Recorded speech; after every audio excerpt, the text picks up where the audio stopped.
Hi, before we get into... This is Drew, by the way. Oh, hi Drew. Hi. This is Glenn. You're Glenn. Before we get into the episode, I'm going to ask you to follow us on Twitter. Our podcast account, Gayest Episode, is back, but we had to start from nothing. So if you followed us before, you're not following us now, most likely. So go to Gayest Episode. There's a link in the show notes. Please follow us. Thank you.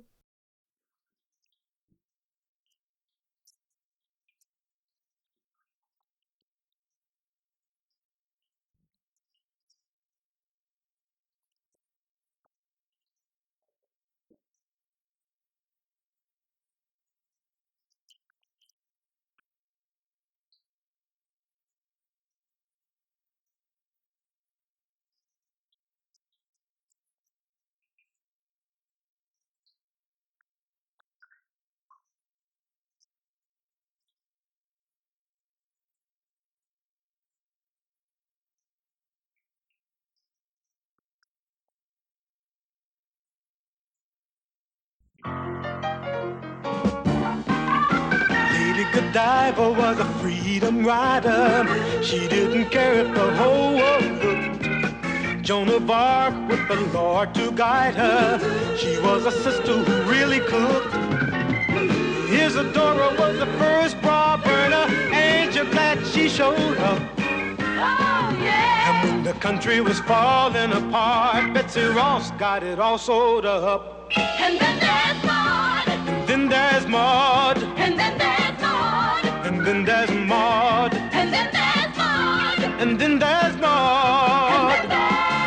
That uncompromising, enterprising, anything but tranquilizing. Right on, Maude.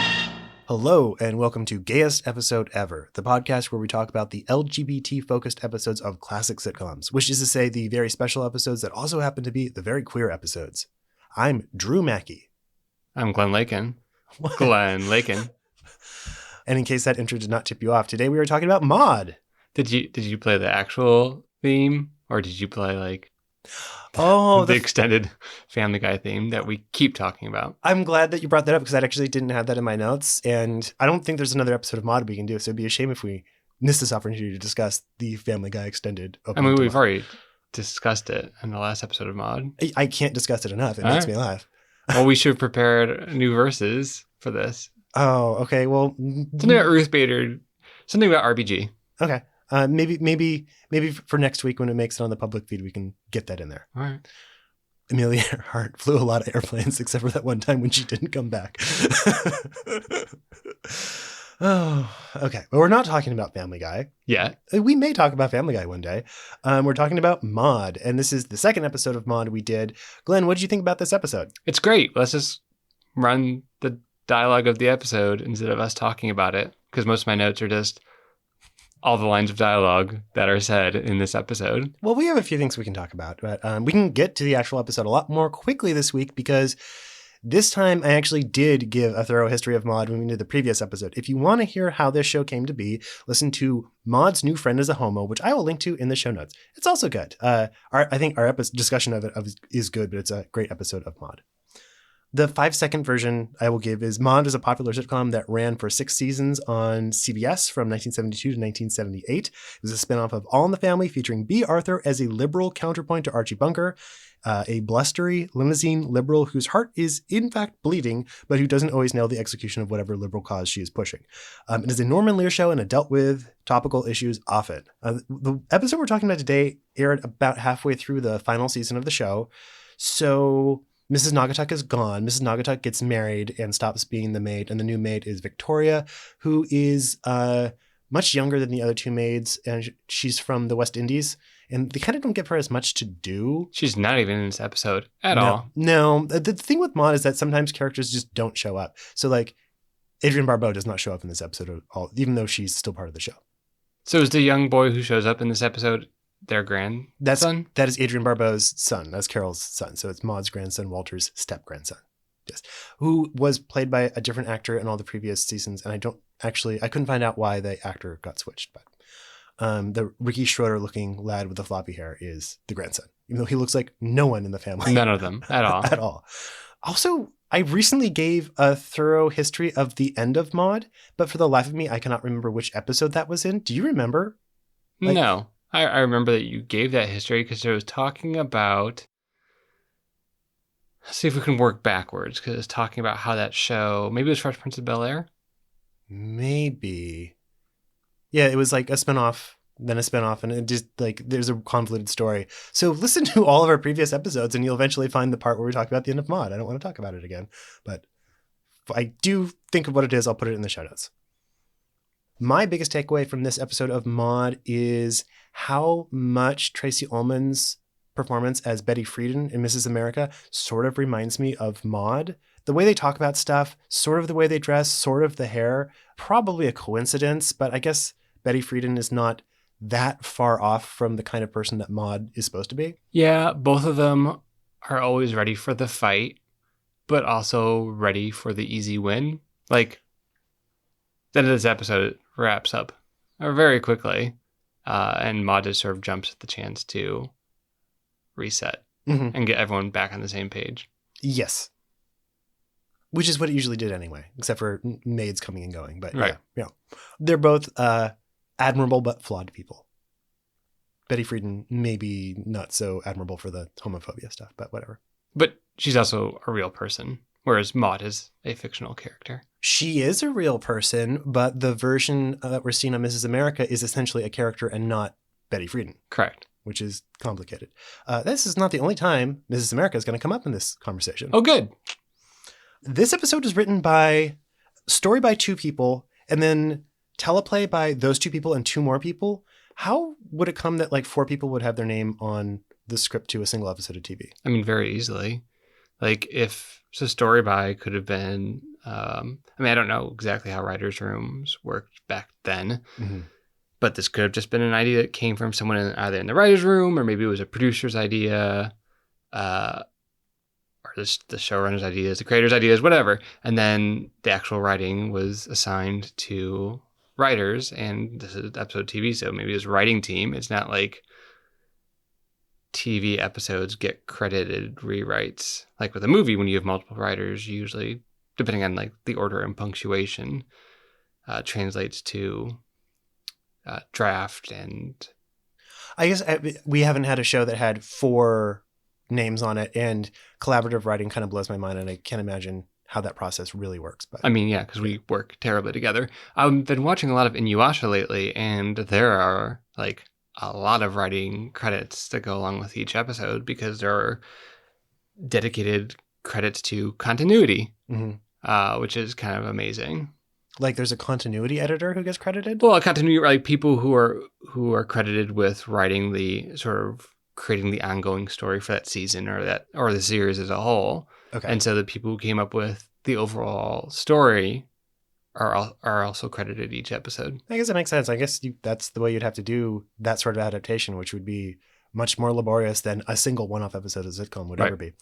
Glenn, very quickly, what is Inuyasha for someone who doesn't know what you're talking about? Inuyasha was anime, I guess it came around 2000.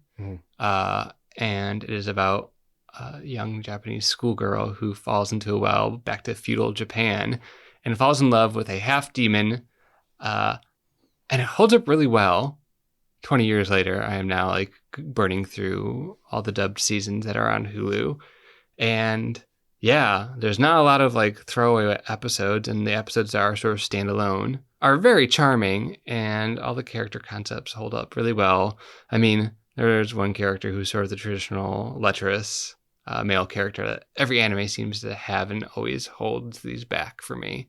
But other than that, I'm very much enjoying my rewatch of Inuyasha. I suggest you check it out. People our age, plus or minus a few, would probably know Inuyasha as being the first anime that aired after like Futurama and home movies and stuff ended on Adult Swim, and it would go from comedy to anime programming. This was, for a long time, was the first one, and it always entered in the middle of a fight. So it always, like, the episode opens and they're already in the middle of something, and then the episode has like a downward swooping curve, and then it ends on like in the middle of another thing because it's a serial. And anyway, I just remember it was advertised on Adult Swim back in the day with just shots of Inuyasha yelling Kagome and Kuma yelling Inuyasha like 12 times, which is a lot of the show. We're not here to talk about Inuyasha today. We're here to talk about a somewhat different show called Maude. This episode was written by Michael Endler, Thad Mumford, Arthur Julian, and Bill Davenport.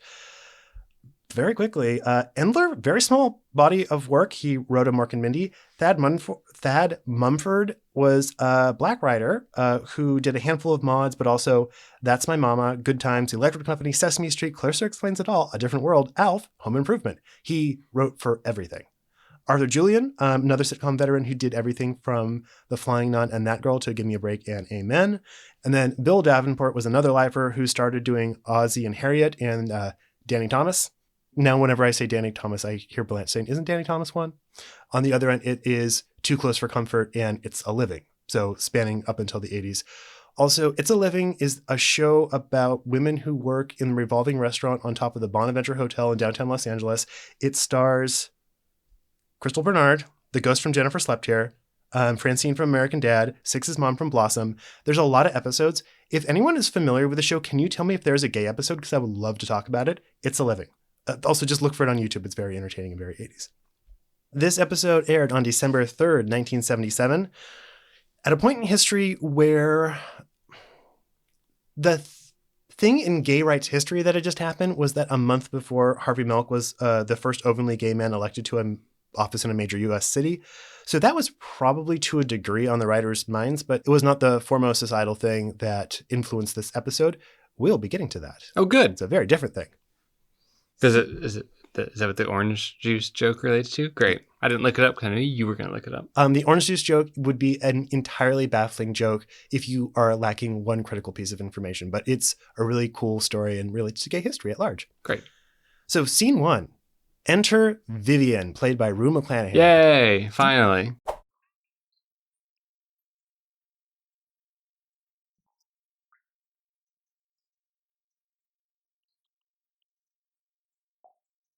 It's about all we really get to see of her, unfortunately. She is Maude's best friend from college, and she married Walter's best friend, who is Arthur. Really? Because the apparent age difference, I know that, was it Conrad Bain? Like, he just looks older than he is. Yeah, but he looked that old forever. Yeah. He's the male Angela Lansbury. I think we've talked about this before. Right. So looking at most of these actors, I would not be able to guess how old any of them are, but like many of them, all 4 of them lived for like many decades after this. And it's just weird that you could be an old person for that long and still keep going. Bill Macy, who plays Walter, Maude's husband, he just died last year. Oh. Which is crazy. He outlived all 4 of them. I mean, rest in peace. Yeah, rest in peace, all of them, because they're all dead. Vivian is Vivian Cavender Harmon, and she is not actually an original cast member. She appears in a guest episode as Maude's friend from college, and the writers decided to pair her up with Arthur, and then she became opening credits main cast member. But she was not originally part of it.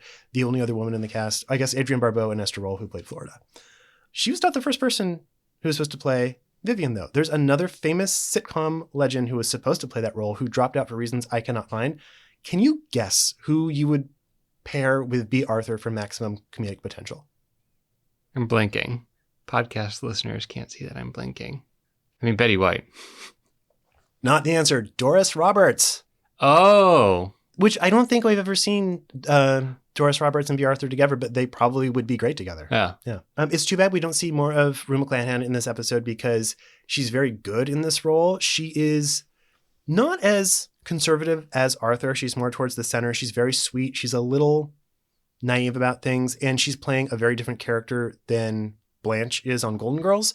And it reminds you, Rue McClanahan's a really good actor. She can embody both these characters really, really well. The only other time we ever really get to see her in a sitcom environment playing a non-Blanche is Mama's Family, where she's Aunt Fran, and that's just not as good. I love Vivian episodes. I'm sorry she did not get more to do aside from bring in her husband's heavy luggage. Yeah. Were you confused about why they were moving in? It doesn't really get clarified until later on that their house is being fumigated or something. Right.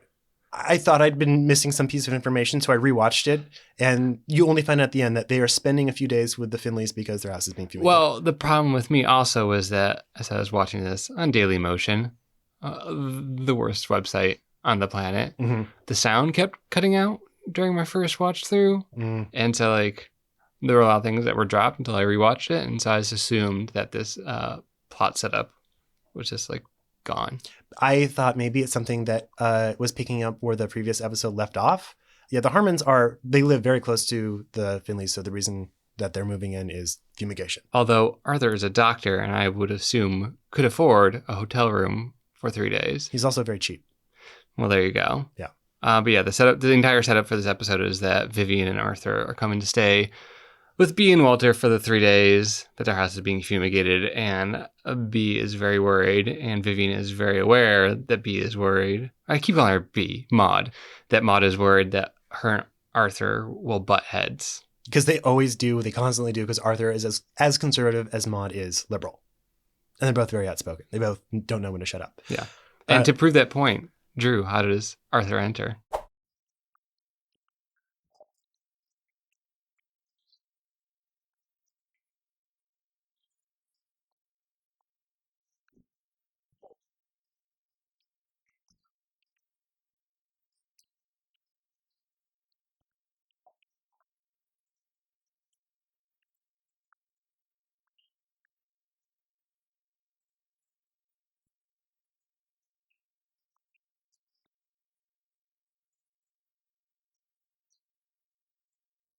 I like the phrase homosexual pansies. It's very, very descriptive. It reminded me of how when I was a teenager, my dad would refer to anime or Japanimation as Japanime. It's like you're sort of missing the point. You're sort of saying two things at once. Though the idea is coming across. Yes. Needlessly redundant. So they have it out. And the rest of the scene is Arthur and Maude having it out and having a prolonged and very interesting discussion of their attitudes on gay people. Yes. It opens with Arthur asking Maude if she approves of gay people, and to which Maude says it doesn't matter whether she approves or disapproves. There are human beings who have a right to exist, which is actually like, I think knee-jerk, you want someone to say like, yes, I approve of gay people. It's like, no, actually, the most progressive view is to say it doesn't actually matter if you approve or not, and that's actually the way you should win over conservative people, by saying like, personal approval does not matter. It should win over conservative people. And in this case, it kind of does, I suppose. But yeah, it's interesting how she, in 1977, states her opinion in a way that it's always what we want sitcom characters to get at, but they don't. They have to meet a gay character who wins them over, that makes them realize that gay people are people. And we were always saying that, like, you should feel that anyway. Everyone has basic rights, and just the fact that they are human, you should respect that. But I feel like when it comes down to, a lot of conservatives don't think that people deserve not everyone deserves basic human rights. Right. Which is even a joke later on.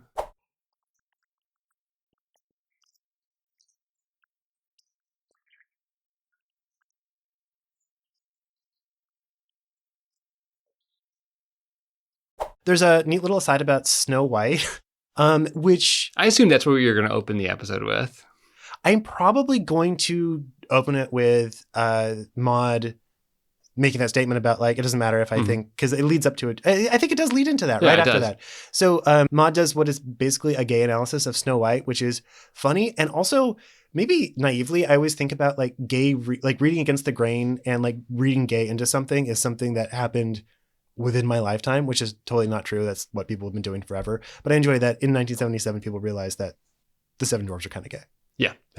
Maude says that psychiatrists and social scientists can't say what is normal and abnormal. How do you know that gays are abnormal? And Arthur's reasoning is that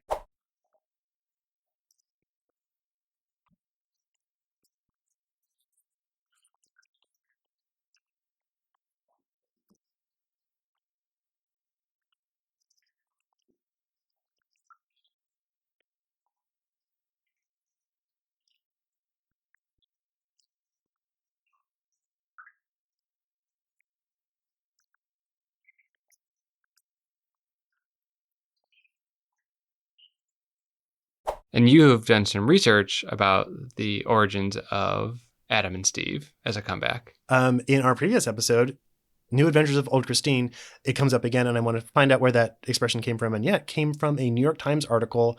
It was written on a sign that was at an anti-gay protest that year. And this episode is the first time that line got used in any sort of pop culture. I think I know what the group that was protesting was, and we'll get to that. Oh, fun. Is it's not Fathers Against Gay Society?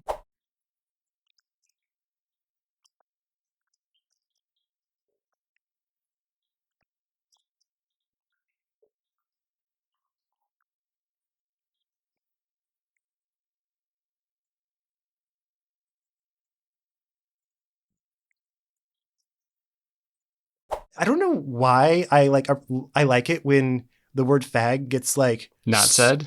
sort of said, yeah, on TV, but I feel like that's something that just really people wouldn't feel comfortable with now. And if you're dealing with an episode about homophobia, I think it's fine. Like that's a word that gets used by homophobes. It's realistic and it's not so offensive it can't be on TV as long as you're not being like deliberately hurtful with it. Yeah, I mean, I think there are some people who are still hurt by it outside of context.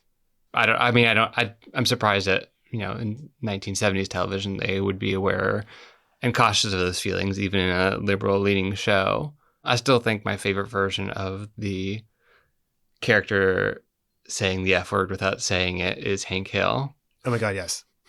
That's such a good joke. Feds? Are you sure they're saying feds? We find out about this acronym from Hubie Binder, who's a recurring character on the show who looks like a cross between George Costanza and Gene Shalit. Yeah, he looks like an animated character. I'm trying to figure out from what show, like Disney, Nickelodeon, mid-90s era. He does like a Rugrats character, probably, like one of their dads. He very well could be. I looked him up. He's been in everything, but nothing that I specifically knew his real life face from. But he's recurring on the show, and he is talking about how the city attorney is not going to take any action on closing down this gay bar. So they are going to picket the place. Yeah, I think the point to highlight here is that Arthur is saying they are picketing expressly because this gay bar is not following 3 archaic Tuckahoe laws. Something about lewd conduct, something about like funny business is what Hubie says. So I don't know what that means, but yeah, apparently it's in violation. And yeah, this becomes important later in the episode that Arthur is saying it's because they're violating the law that he is taking such issue with this bar, even though all the actual issues he's discussing with Maude are not about the laws. It is about the specific behavior of gay men. And this is especially problematic for Maude because she can't get rid of Arthur in this instance. Normally, she'd just kick him out and tell him to go home. But not only are they staying with the Finleys because of the fumigation, but also he's receiving papers from some higher up at the hospital where he works. He's in line to get a promotion that he wants very badly. And he's told the people at the hospital that he's going to be staying at Maude's address. So he can't leave because he needs to be here when those papers get delivered. I don't know why he can't get those papers at work. That is one of those sitcom things where like, this is happening just because it's happening because we need to have Maude not be able to kick Arthur out. Well, also we need to meet this hospital administrator character who does show up, just drop off the papers, and Arthur tries to like force a good impression on this man, even though this man would surely know him from the hospital or be aware of him, and like staying for a drink in a stranger's house isn't going to make a difference about this promotion. But whatever. Arthur is very awkward and forceful when this man shows up.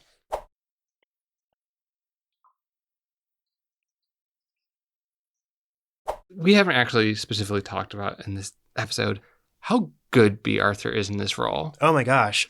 If you've only seen Dorothy, and you know that she's good as Dorothy on Golden Girls, but it is magical seeing her be the absolute center of this entire show and deliver a different sort of comedic energy. She's less laid back she's less beaten down than Dorothy is. And it's like kind of fun to see her be powerfully funny rather than right. Yeah. Yeah. Because in Golden Girls, Dorothy, like her life's fine, but like there's plenty of things about it that people use to sort of try and take her down. And she's with her mother and, being with your parents, even as a strong, powerful gay person, you sometimes take on a different role. With your family, that's a little bit more subservient. And so to see her as Maude and to see her sort of not hold back is great. And also there's a running joke on Golden Girls that Dorothy is not attractive and it's hard for her to find dates and she often is without a date on the weekend. And that is not the case with Maude. Maude's been married 4 times. Walter is her fourth husband. And there's not a sense that she's unattractive. She's like vivacious and has animal magnetism and people tend to like her even though she can be a little overbearing sometimes. Yeah. Yeah. Even Arthur seems like he likes her a lot, even though they clash politically almost constantly.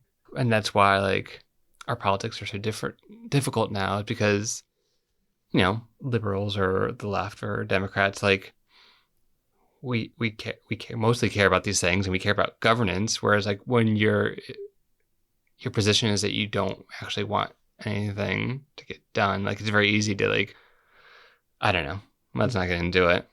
I mean, it's kind of hard not to, but yes, let's not get into it, even though Maude is encountering this same sort of conservative bullshit from Hubie and Arthur. Arthur's second rationale, other than God, for why he doesn't think the gay bar should be allowed to exist is the Helen Lovejoy argument of, will somebody please think of the children? Mm-hmm. There's a very funny explanation of like how close in his mind this bar is to a local middle school.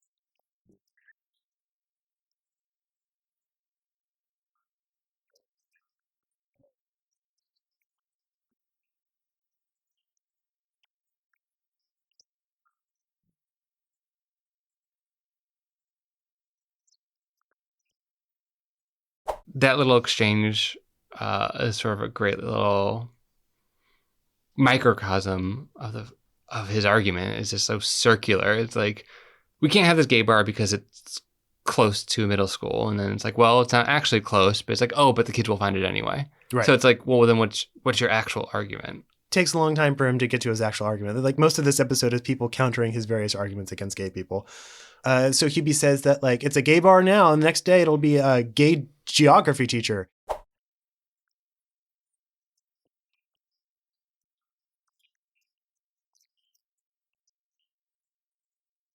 We haven't mentioned that the name of the gay bar, which is Gay Caballeros. Gay Caballero, which Arthur thought was a Mexican restaurant. It is not a good name for a gay bar. I don't like it. There's a lot of gay bars on sitcoms that are not named well, and I just want to object to that.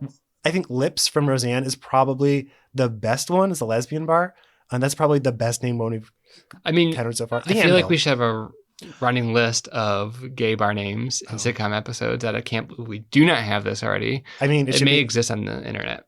As someone who's tried to find gay groupings of certain sitcom things, they're often not online, or I'll just Google something, end up back on the Gayest Episode Ever website. But yeah, so we should do that. I mean, just do with free time that you do not have, do a compilation of do a supercut of all the times gay bar names are mentioned on a sitcom.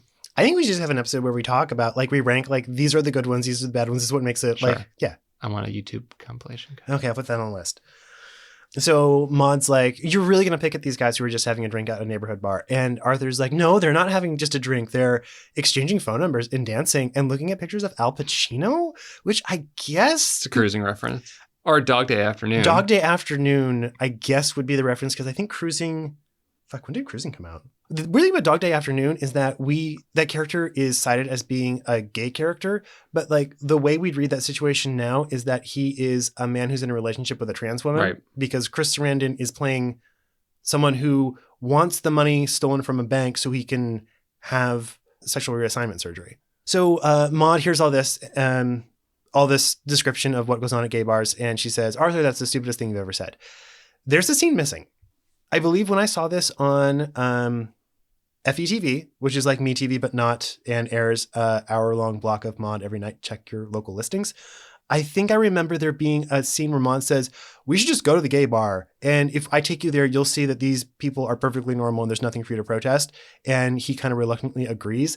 I think what the shitty Daily Motion version of this episode was from a syndicated rerun that was shaved 30 seconds for another ad spot. And this scene does not exist because there should be an ad break there and we come into a new scene. Yes. We are going to have an ad break here, though. Oh, right now. Right now. So okay. Where the ad should be. Properly. All right. I'm ready. As God intended.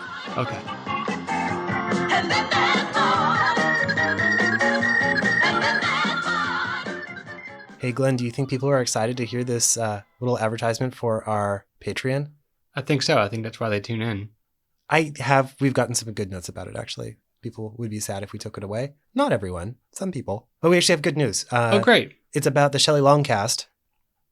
Am I supposed to respond to that? You just talk to me. Love it. Love Shelley Long. We're not working from a script today, so we're trying to see if we can wing it, and it will sound like two normal people having a conversation. Who are these two normal people you're talking about? I don't know.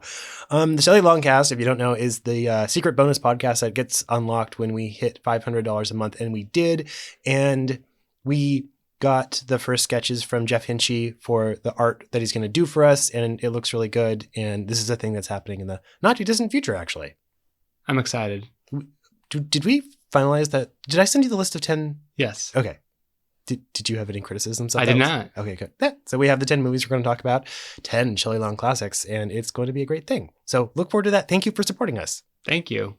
We also had some other cool news that if you follow me on Instagram, you would have seen, and that was a coffee mug with Jeff Hinchy's Gayest Episode Ever logo, the Patreon logo printed on it, and it looked really good. But there was no coffee in it. There was no coffee in it. I have not put anything in there. It did survive the dishwasher just fine, nice. though. Yeah.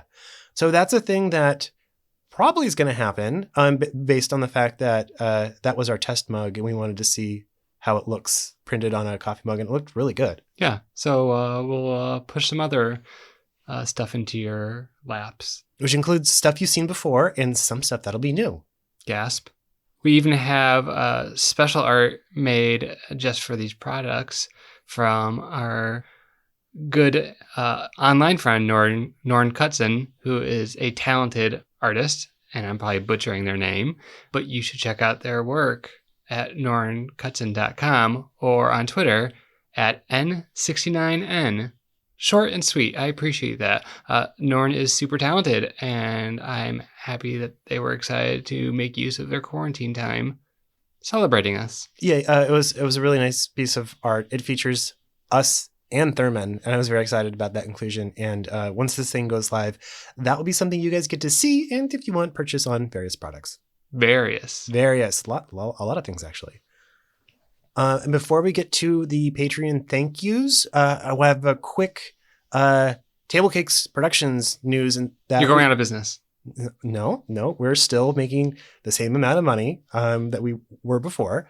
It is the launch of a new podcast. For those of you who listen to Underbelly LA and you heard Hadley Mears speak on that podcast about dark things, she has a new thing with us where she's talking about non-dark things. It's called Happy History. It's happy and it's about history, and it is something that's going to drop twice a week on Mondays and Wednesdays, and it's a short look into history that won't make you feel awful. What percentage of history do you think is happy? It's less than 1%, right?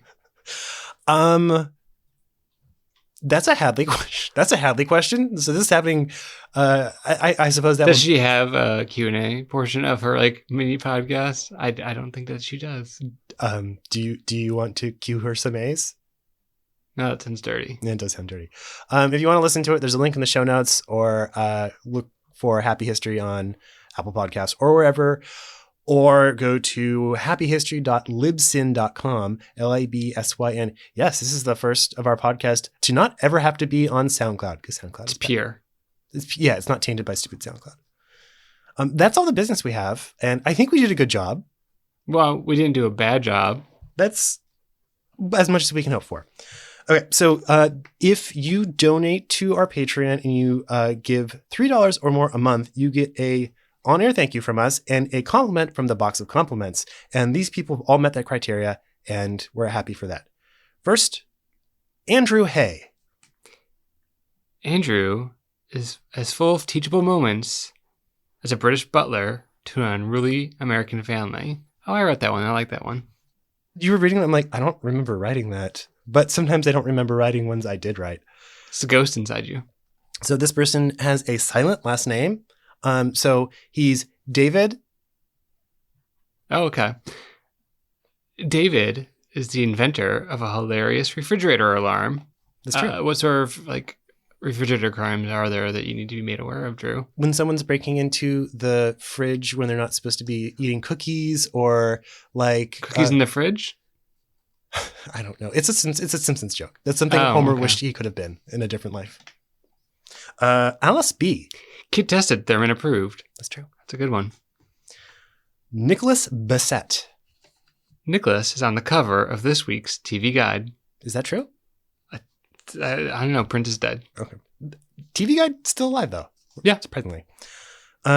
Piper LaRue, who we actually have thanked before, but she had to delete her pledge and then she came back. So I feel like if someone has to delete their pledge and then they decide to come back and start giving us money again, that deserves a second thank you. Yeah, I'm fine with that. Also, I found out Piper LaRue is her actual name. Well, then this is the perfect compliment for Piper, the owner of several of Blossom's hats. That is actually true. These are right on the money this time.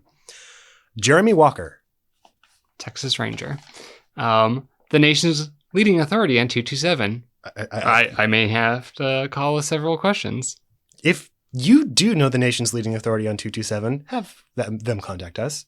We have a lot to talk about. Philip Smith. The secret third host of Gayest episode ever. Surprise! First of all, the third host is Thurman, so the secret fourth host. Okay, but he's not mic'd, so I would like the idea that there's been someone silently sitting at the table who's never been acknowledged for the duration of the podcast. And they sound just like me. No, they don't talk. I They don't speak. They're just silently sitting here. Okay. Benjamin Byers Therian. Benjamin, Garfield thinks your lasagna is the best. That's a high compliment. Yeah, Garfield would know. That's it. That's all we got for today. Oh, I know I made more, so I don't have to write them all right before we record the ad next week. If you would like a compliment, go to patreon.com/gayest episode ever and give us money. money. If you only give $1 a month, that's also appreciated. You'll still get every episode a week early. So And early access to the bonus podcast. the Shelley Longcast. Yeah. That's it. That's it. How do we close this if we haven't scripted some sort of like zinger to go out on? I don't know. I think you just cut away.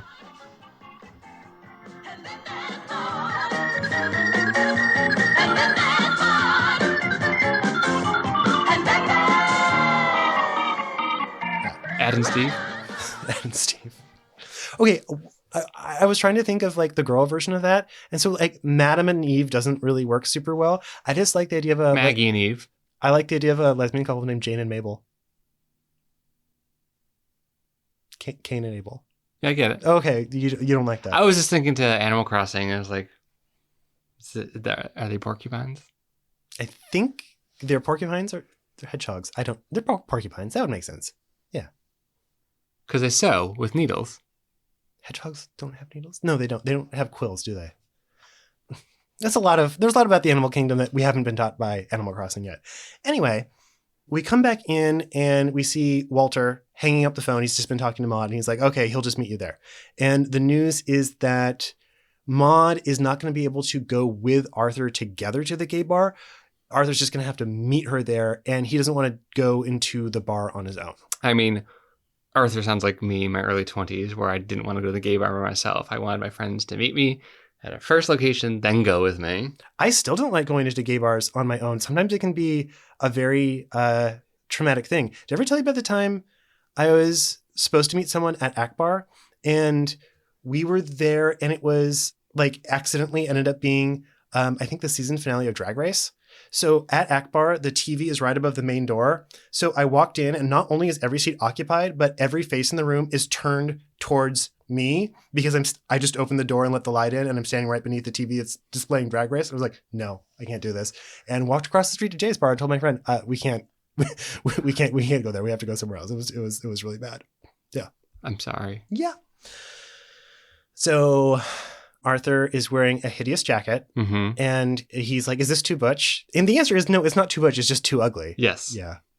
But he wants to look, I guess he wants to pass for gay because he thinks he'll get thrown out if he looks too butch when he goes to the gay bar. I don't know what his thinking is. I mean, I don't think there's any universe in which Conrad Bain looks too masculine for anything. He's he looks rich all the time. He looks rich all the time. Like if you told me he was related to Mitch McConnell in some way, I wouldn't disbelieve it. He just looks like, and I love him, but he looks like a man whose skeleton is slowly turning to jelly. But it wasn't because he lived for a long time after different strokes. I mean, I didn't say you can't live with jelly skeletons. I think you are a doctor. I have a master's. It's not the same. If we're talking about political affiliations, Maude is far left. Walter is liberal, but not super liberal. He's more towards the middle. Vivian's pretty close. She's maybe just on the other side of conservative. And then Arthur is far conservative. And I like the way this plays out because Walter is comfortable enough to make fun of Arthur.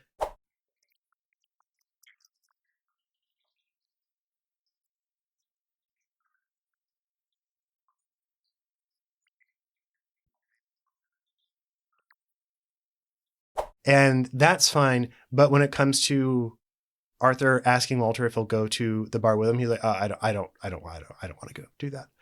And then enter Philip.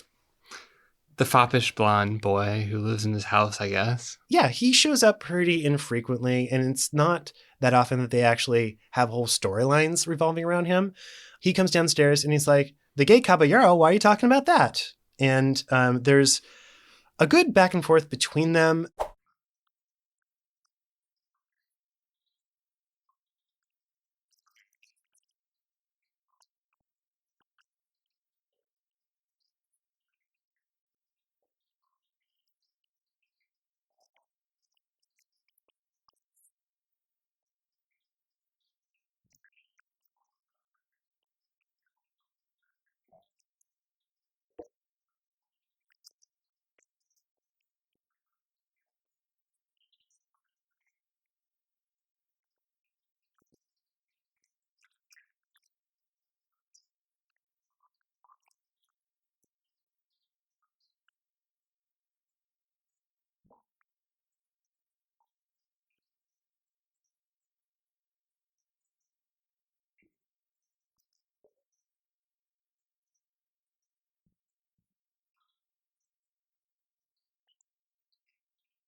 I don't like the end of it. The end seems like it should either be a really great point or like a really funny stinger. And it's sort of neither. And he gets like a muted audience applause because the line's just not strong enough. The logic course line? Yeah. Yeah, it's dumb. But before they get into it, there's also a great joke about the bar. Like,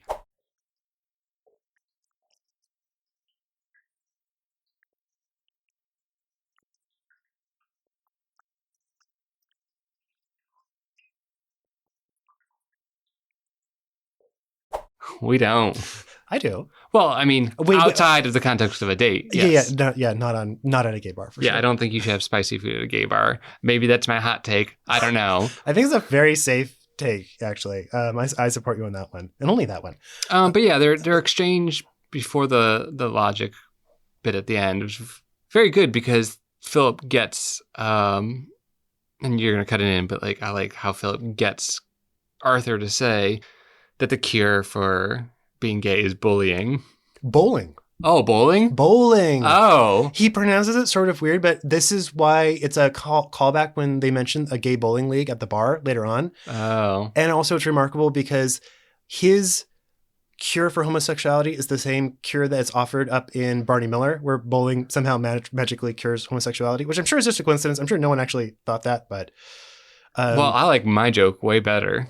Bullying. I mean, doesn't work, but it's something a lot of people try. Yeah. The grandson, by the way, is played by Craig Metzinger, and he was just on this one season. I think maybe it's the last 2 seasons, but he wasn't on the show for very long and kind of stopped acting after this, which is too bad because you can tell that he grew up to be really hot. Did you Google image search him? I did. He grew up to be. I saw a picture of him in the 80s. So I was like, oh, he's really fucking hot. One of the interesting things about the exchange between Arthur and Philip is that Philip asks Arthur if he thinks homosexuality is contagious, and he says no, which is notable for 2 reasons. Number one, I feel like a lot of people who don't like gay people do think it's contagious in some way, even if they don't quite think about the logic of how that works. But they think about it as a learned behavior. So in that way, the way an idea can be contagious. I don't think I can't think of anyone who thinks that homosexuality is contagious like No. like COVID. Not like a disease, but the way they treat it is like, yeah, like I don't want any representation of this because if there's not, then people won't be gay. The weird thing is, it is sort of true if you take it that like representation of functional gay people or having real life gay people be out in the public and holding hands and not being embarrassed to like let everyone else around them know that they're gay and show that like, you know, I'm not miserable. Like this is not a terrible way to live at all, will actually make more gay people because people who are closeted will see that and be like, oh, they're doing it. I can do that too. Well, there's also like a recent study, and I hate whenever people say, well, there's a recent study, but I remember reading that like the number of high school students who identify as something other than heterosexual is a staggering number now compared to like a decade ago. And the categories for which the labels that they might apply to themselves are like rich and varied. And yeah. It's kind of awesome. Sorry you guys didn't get a high school graduation, kids, but hope that the world is better when you're all in it being sexually diverse grownups. Yeah. Yeah. So Walter does agree to go to the bar with Arthur. Yeah, there's just a lot of plot that the episode doesn't think we need. Right. You're just like, oh, well, like the next scene is like you're in the bar and you see them both walking together. What do you think of this bar, layout wise? I mean, I would go there. It just looks like a very sort of like chill 70s bar. Layout wise, it's fine. Like there's a bar with a bartender, and then there's like the separate tables, and I believe there's booths in the background. Mm-hmm. So it's how I'd build like a Lego bar. Yeah, that makes sense. I also like that it's not overlit. Like especially since Maude is a very stagey production, it always seems like you're watching a theatrical performance.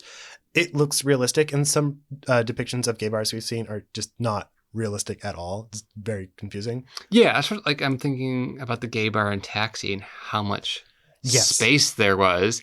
This seems like fleshed out. It's well populated. Like there's not a lot of room. You can't if you walk through, you'd like be bumping into people, which is what a bar. They got a lot of extras, and the extras didn't stand out.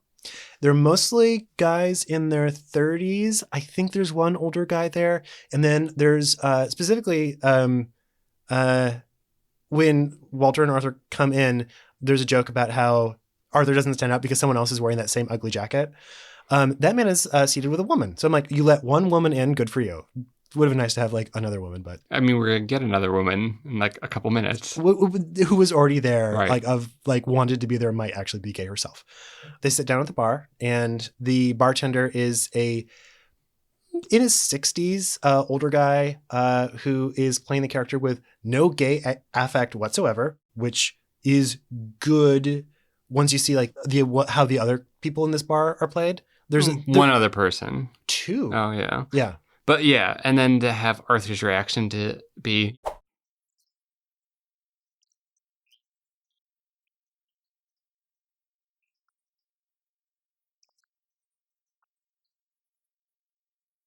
not the case. No. So orange juice joke. Orange juice joke.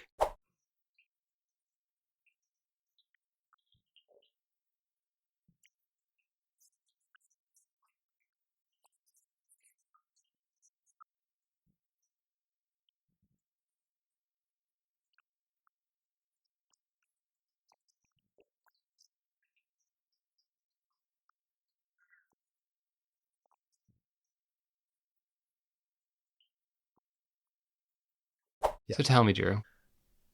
It is a reference to Save Our Children, an American movement that originated in Miami to overturn a Dade County ordinance that banned discrimination against LGBT people as it pertains to access to employment and housing.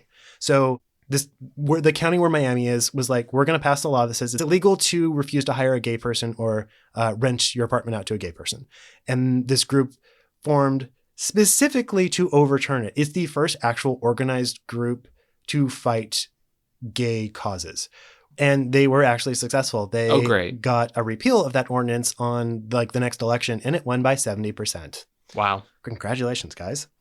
The spokesperson for this group was Anita Bryant. There we go. Singer, former Miss Oklahoma, and the spokesperson for the Florida Citrus Commission. As a result of that connection, LGBT people and their supporters boycotted Florida orange juice. And gay bars stopped serving screwdrivers specifically because orange juice was tainted by homophobia. They actually started serving a drink called the Anita Bryant, which was vodka and apple juice. I want to try that. I'm like, how have I never had that before? How is apple juice not like a more common mixer? It's real sweet.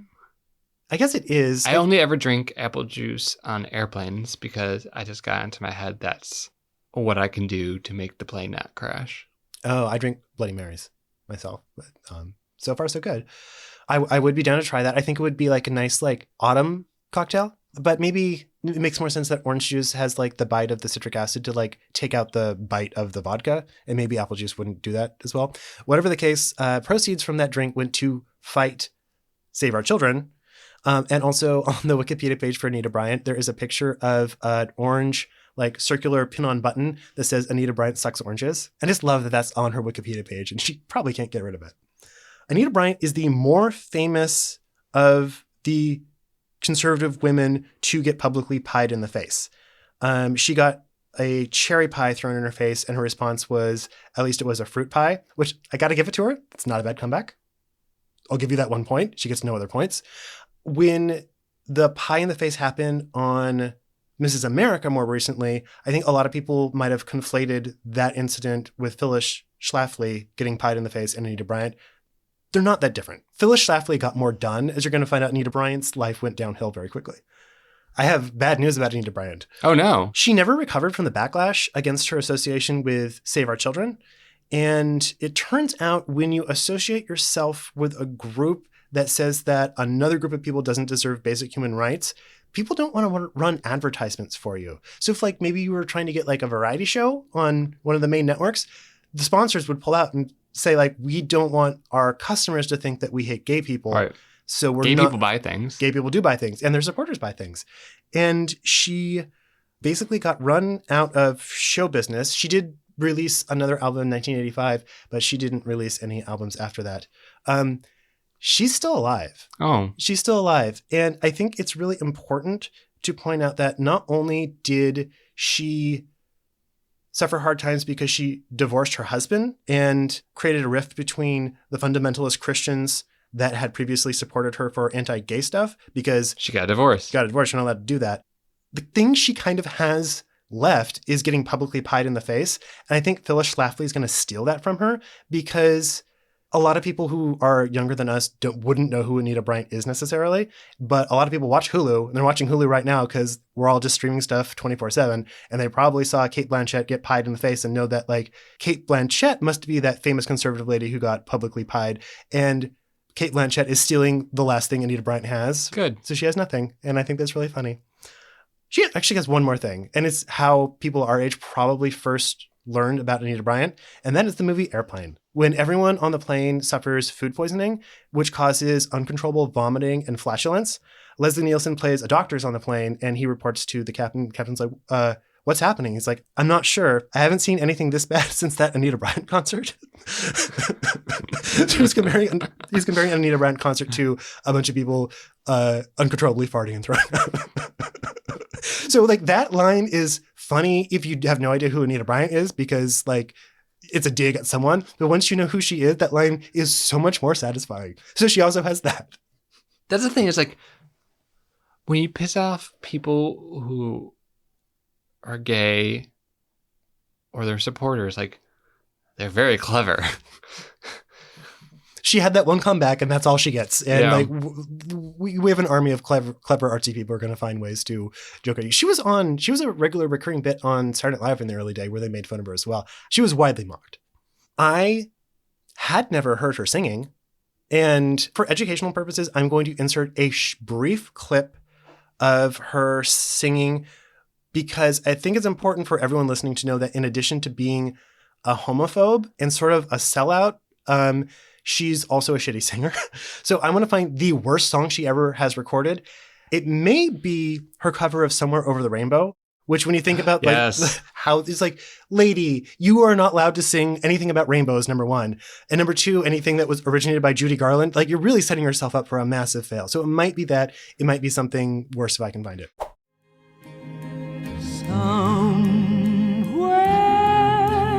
over the rainbow,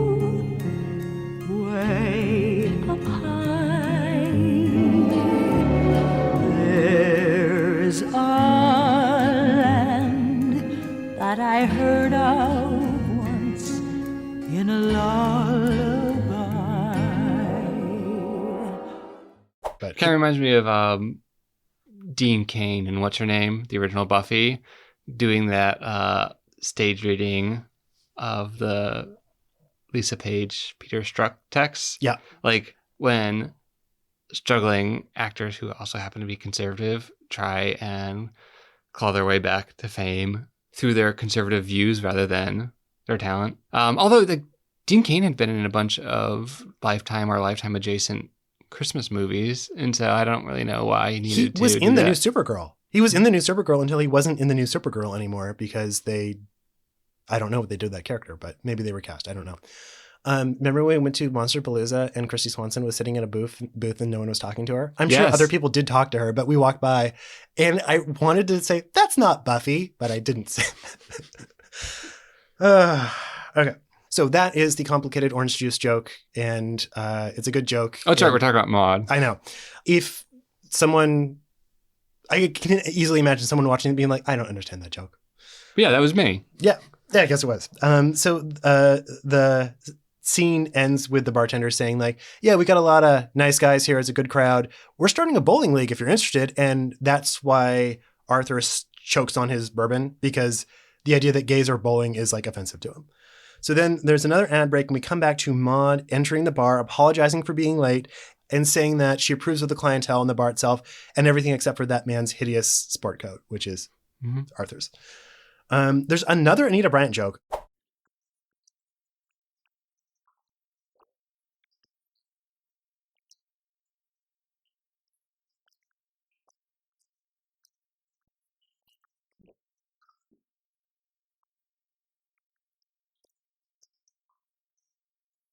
Maude says this is a perfectly respectable place. Mhm. It just sort of reminded me of that period, and maybe we're still there, I don't know, of like gays having to legitimize their existence and socializing and all that by being respectable, Mhm. as opposed to just like a respectable gay bar has as much right to exist as a not respectable one. Like, Yeah. So I think it gets to Maude's liberalism, where this point about it being respectable isn't as good as her saying that gays have a right to exist, whether she approves of them or not. Right. She's saying like, this isn't gross like you might think it is. This is Right. actually kind of nice. Like, I'm kind of surprised because, you never know how gays are going to turn out. Even if that place were gross, it shouldn't matter. True. People chose to be there, including two men who are having a talk about stocks immediately behind Arthur.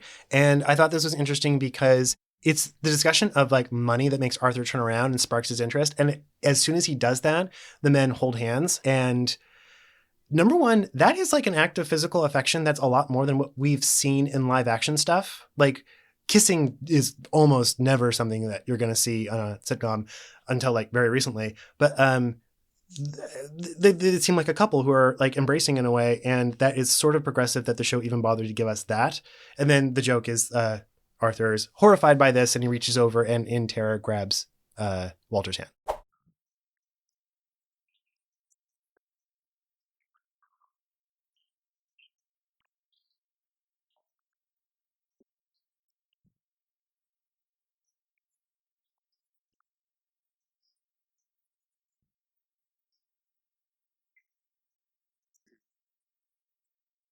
And Maude's reaction is great.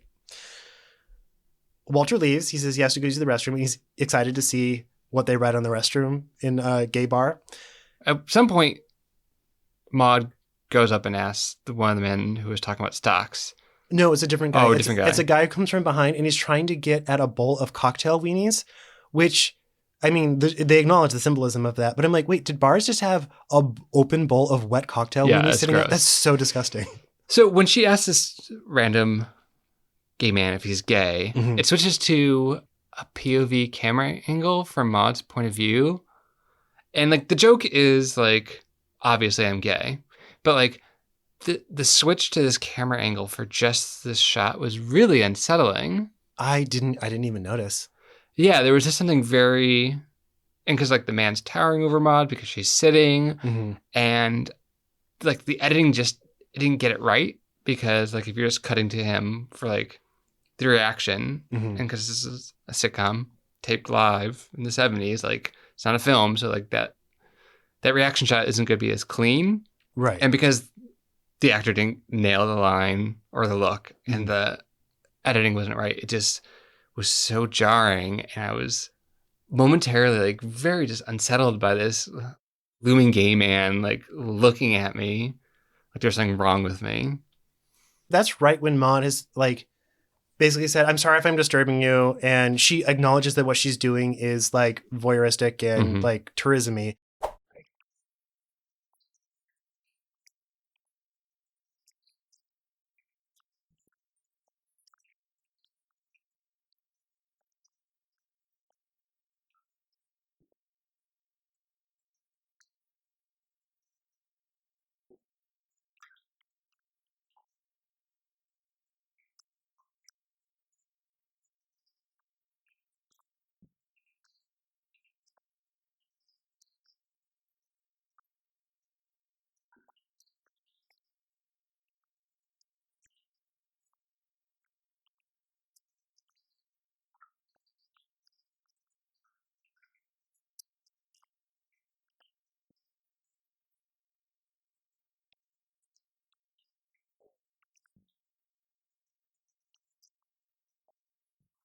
But then she does it anyway, which is sort of impolite, but even if she is acknowledging it. So I guess they're trying to put you in the position of Maude. Yes. Where she's like gazing at this person. But yeah, it is interesting. Like it's supposed to be a reaction shot that doesn't work with a studio audience because it should be like a sharp cut. And that just doesn't happen because the audience can see the guy the entire time. I did not think, this is things I don't think about because I didn't go to film school. Oh, I do watch a lot of TV. So yes, Maude, this gay man, and Arthur go sit at a table to discuss being gay. Basically, Arthur gives his piece. The guy responds. He has a good comeback. He has the good comeback that Philip did not get earlier.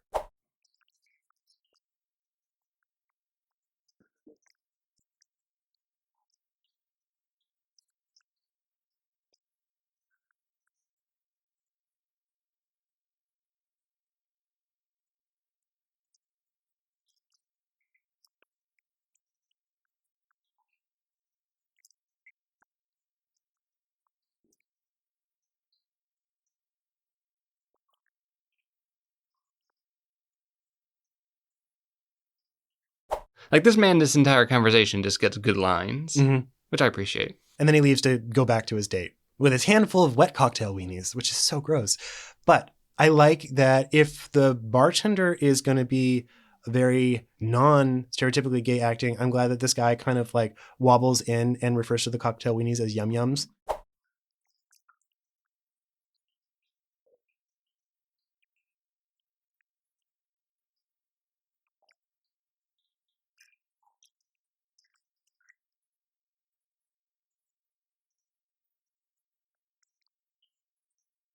And Arthur notes why that is gross to him because he thinks it's a sexual metaphor. But he also like sexual metaphor, but also like I think a common sort of attack of conservatives of gay men is like they find something when we act more youthful than our age, they find that somewhat offensive. Really? Like, what do you mean? Like when we speak like teenage girls. Oh, I guess we do. Well, I mean, that's how they sort of qualify some of our slang as speaking like teenage girls. I think there is just something that about conservative men that they find very offensive about our delayed adolescence because they were not allowed that because they have to pay for all those babies they made. Well, yeah, they have to graduate, they have to marry. Well, the women that they met right away. They have to marry the women. And they have to like, just live their lives. Like they think that they have been pressured to leave youth behind in a way that we have not been pressured to do so. And I think they resent that. That gets at a lot of the current resentment against not just gay lifestyle, but millennials these days is that more and more people are waking up to the fact that the traditional lifestyle of like meeting someone, getting married, having kids, and working the same job and just like getting promoted over and over and over again, that's sort of a lie that they were sold. Like you don't have to do that. And so they resent millennials and gays, and I am grouping them together for this conversation. The fact that we are carving out our own existence is offensive to them because they didn't know that that was allowed. Like, wait, we can do that? Right. But now it's quote unquote too late for them. And so they decide to be angry about it. Now, the other side of that is that, millennials are jumping from job to job because it's increasingly a gig economy, and multiple economic disasters have forced us to not have the luxury of just, living into, just existing and having like our houses appreciate and getting promoted into a job because you can't be fired and whatever. Like, we can't just exist the way older generations have. Anyway. I think that's a good point. I really thought about that.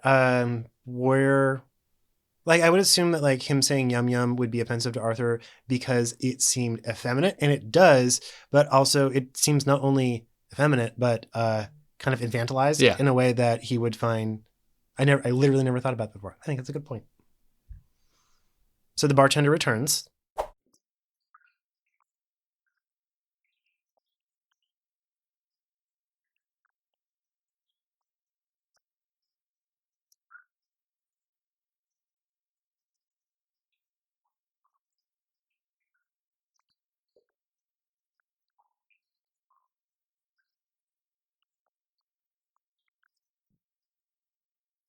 And he realizes that all of his arguments don't hold any water. Well, all of his legal arguments, but Arthur wasn't, for most of this episode, Arthur wasn't actually making legal arguments. But in this instance, he says, oh, well, then we're not going to pick it. Maude assumes he'll still pick it because his views are bigoted and he hates gay people. But he's like, no.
Yeah, I was surprised by this ending myself.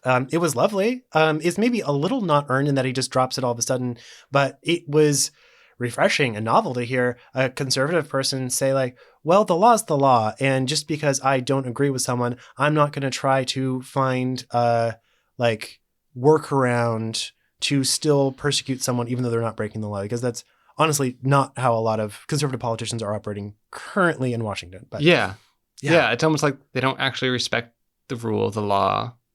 It's like they don't have principles. They just want to win. Yeah. Almost just like that. Yeah. So yeah, it's not necessarily earned here. Had that been how Arthur was acting this entire time, had all of his arguments been about how this gay bar was violating one or a few laws and he kept citing those laws, like, had there actually been a law in the book saying like you can't suck a dick or two men can't hold hands in a public place, whatever. That probably was. The can't suck a dick law probably was a real law. Yeah, probably. Yeah. So had any of his arguments been based in law, sure, then this would have been a refreshing ending. As it is, it's like, all right, fine. You can still be friends with them. I think it is the writers trying to give some sort of instruction to the non-liberal viewers who maybe really didn't like gay people, and to give them an out where it's like, well, you get to have your opinions. Those are your opinions. You get to have them no matter what, but there's limits to what you can do. And you have to be okay with that, like Arthur is. I don't know if that actually would have convinced anyone, but it's a nice idea to put out there and something that we haven't seen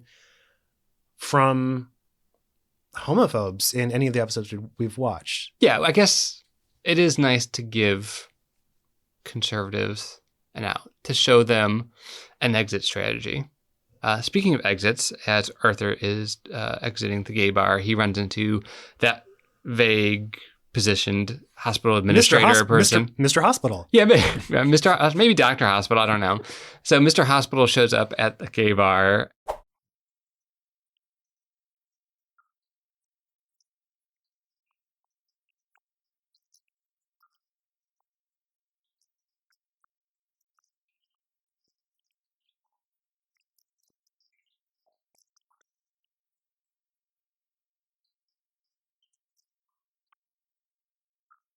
And a nice bit of code switching. It didn't really tie into the episode well. Like, this part didn't need to be there. Like, Arthur didn't learn his lesson about gay people by learning that someone he thought was straight is gay. Like, that didn't actually play into his evolution at all. His was strictly that, oh, the gay people are following the law, therefore I don't find them as offensive. I think maybe the lesson here is he was going in there being like, these people are degenerates. I wish their mothers could see what they were doing when they weren't doing anything bad. And being like, they don't think that we're gay, even though he's wearing the same jacket as someone else. But it ends with him probably getting a promotion because someone mistakes him for being gay. And he realizes like, oh, there's not that much about me that reads as necessarily not gay. Huh. Yeah, but that could have been the resolution to the episode, but it wasn't. The resolution was these degenerates are following the law, therefore the tools at my disposal to take them down are rendered inert. He wasn't actually making any he wasn't growing in any way more acceptable of gay people. So this last minute addition of seeing Mr. Hospital didn't really play into the character arc the episode was giving us. It was just like, it was almost like a remnant of a different draft. Maybe that's why there were 4 writers, because the first draft of the script was like, he runs into the guy who's giving to him his promotion at this gay bar that he's going to picket. So instead of picketing it, he pretends to be gay to get the promotion. Okay, so he is spending the weekend with the Finleys, and he knows that man's coming over. And he's like, I'm going to invite him over for dinner. But for some reason, when it happens, like Maude and Vivian aren't there for some reason. And the man mistakes Walter and Arthur for a couple, and he has to pretend he's gay in order to get the promotion. That would have been more in line with that arc. Yeah. Yeah, okay. I see what you're saying. And then there's like a tag at the end that has nothing to do with really anything. It's very strange. I don't know why that was there. Yeah, just so Maude's excited that they've moved out, but then they have to immediately move back because of some immigration mix-up. And then while he's on the phone, Arthur is also arguing about minimum wage. And so it's like, immigration issues and minimum wage, I am officially depressed because time is a flat circle. And we're just going to keep arguing about the same issues over and over again.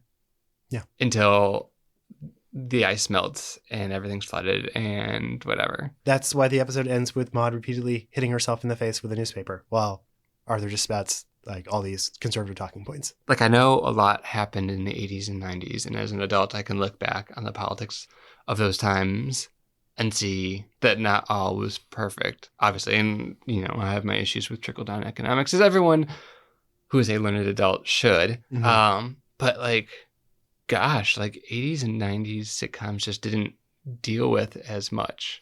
I think it's because the decade we are going through is a lot more like the 70s than, for all the bad reasons, than the 80s or 90s were, or the first decade of the 2000s. And I'm trying to think who pointed this out, but like someone who was not us pointed out that in the 70s, they were a lot better about tackling issues and talking about stuff that were at the center of the debate of America and the debate of right versus left. It's probably Norman Lear's fault that this happened, but I'm glad it did happen. And they back off, which is why a lot of the depictions of gay people in 70s sitcoms are more daring and interesting and layered and progressive than stuff in the 80s through the early 90s. Like, can you think of a time when we saw 2 men holding hands on an 80s or 90s sitcom? And I'm sure that happened in Will and Grace, must-see TV era, but that's still like 15 years where we didn't push it at all. Yeah, I just feel like we were so pacified. Again, we were children in the 80s and 90s, but like I watched the sitcoms and like, I don't know, like I still enjoy them. It's just, I don't know. I'm just having weird feelings about it all, I guess. This is a great time for weird feelings. I don't know if you knew this. And yeah. Podcasts are a great place for weird feelings to be expressed. Are they? Audience, you tell us. overall, I would say good episode. Not as good as the previous Maude episode, but pretty good sitcom. Yeah, it's not as good as the previous Maude episode because in that one, it was also pointing out the flaws in liberalism. And it was an interesting sort of lens. And it made Maude a flawed and fleshed out character. This was a great vehicle for, I guess, pretty generic arguments by today's standards. Mm-hmm. Maybe it was groundbreaking at the time. I don't think it was. But like there are a lot of great lines. There are a lot of good jokes. So yeah, it's not revolutionary, but I really enjoyed this episode. There's not enough Rue McClanahan. Well, that's for sure. Yeah. So yeah, it wasn't daring or edgy, but it was good arguments, well delivered Mm-hmm. in sitcom dialogue. Done a lot better than most stuff would be done in the next decade, the decade that followed. Yeah. Yeah. Glenn, if people want to share their thoughts about Rue McClanahan with you on Twitter, where should they send those thoughts? If you'd like to discuss any of the Golden Girls or Inuyasha with me, you can do so on Twitter at IWriteWrongs, as IWRITE wrongs. And yes, I'm about 3.5 seasons into my Inuyasha rewatch, so no spoilers, please. You can find me on Instagram at Bros Quartz, BROS Quartz, and I may start posting pictures of the gay district I am building in my Ninjago City Lego set. When you say Inuyasha spoilers, you've already seen it though, right? No, I Oh. don't think I finished the series. Oh. I think I was watching it on Cartoon Network, Right. and that I graduated college and just didn't. And I also don't know, did they show all 7 seasons on Cartoon Network? I feel like Inuyasha didn't actually end. Right. It just kept No, going. I feel like it leaves off on a cliffhanger. I could be wrong, but I feel like there perhaps is no ending, or they came back later and made the ending that it Well, there needed. is an additional season called The Final Act or Final Conflict or something. Okay, So, but I'm hoping that, because I'm watching the dubbed version, because I think the dubbing is actually really good. Mhm. So I'm hoping that the seasons on Hulu continue with that dubbing. I'm worried that at some point it's going to cut the subtitle because they didn't do the entire dub. Anyway, Drew, we're continuing to talk to you about stuff other than Inuyasha. I am on Twitter at Drew G. Mackey, MACKIE, and this podcast is back on Twitter. We're at back. Gayest episode. If you followed us before, please follow us again. We had to restart our account from scratch, and we need followers. You can listen to every previous episode of Gayest Episode Ever on whatever podcast platform you like, or at gayestepisodeever.com. If you have not ever given us a rate and review, please give us one. We recently got a 1-star review, and I didn't like that. And that person said things that I didn't feel were true. So I'm not going to complain about that person in particular, although their point was not sensible. But we can help us get better by giving us a 5-star rate and review. You can write something nice. You can write whatever you want. You can write something mean as long as it's a 5-star review. That's true. That's true. If she had read me to filth and given us a 5-star review, I would not be complaining about this right now. Our logo was designed by Rob Wilson, and this show is transcribed by Sarah Neal. You can find links to both of their website where you can hire them to do stuff if you want in the show notes. This is a Table Cakes podcast. Table Cakes is a Los Angeles-based podcast network, and you can find out about the new shows we have planned if you go to tablecakes.com. Glenn, it's been a while since we had a surprise outro discussion, and I have one. Oh, good. But it's one that I felt that you did not need necessary prep for. Okay. So we talked a lot about pies in the face. Oh, dear. Have you ever encountered someone who has that as a kink? Getting pied? Yes. I know it's a kink. I have not been asked to throw a pie in someone's face. Oh, I do have a friend who was solicited by a couple to engage in that behavior. I find it to be a fascinating kink that, the whole thing that we try to do is people have their own kinks, and not everything's for everyone, but you need to respect that, as long as someone's being safe and ethical, you're allowed to explore your sexuality however you want. Cakefarts.com. Cake farts? Cakefarts.com. Is that your website? Is that No, real? that's a website. Is it really? Oh, yeah. I believe it's still, I don't know if it's still a website. It was a website a decade ago. Is it what I think it is?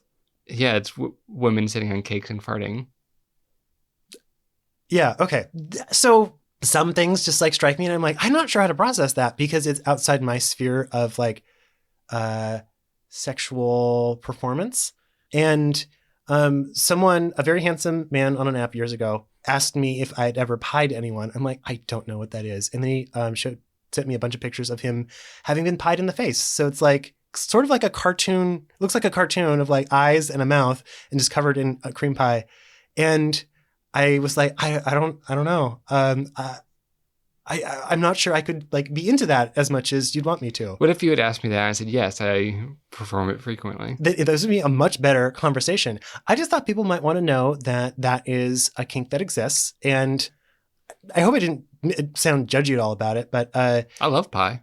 I mean, I love pie too. I love eating pie, but It doesn't like you're wasting pie. it's just a cream pie. It's not like it was a fruit pie. I Right. don't think. Maybe it was a fruit pie, but yeah, it was just a funny thing where it's like, you're a very attractive person. However, your primary mode of sexual expression seems to be solely through getting pied in the face and nothing else. I was like, yeah, I think you should have done it.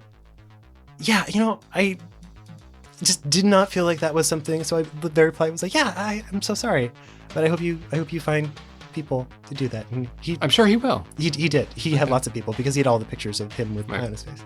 So that's my story. So this is really not so much a discussion or a question for me. You just want to talk about a time that someone asked you to throw a pie in their face and have sex with them. No, he didn't want to have sex with me. He only he only wanted he you. only wanted Then me you definitely should have done it. Like, I don't understand. because I didn't Sounds know. like a great outlet. I didn't want to like show up and not bring the energy that would be right for it. Right. Just because like when someone gets excited for something like that, you want it to go well, and I just didn't want to. I didn't want to let him down because it just wasn't something I felt I could feel in the way he would need me to. If that makes sense. Yeah. Pie in the face. And podcast over. Bye forever.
A Table Cakes production.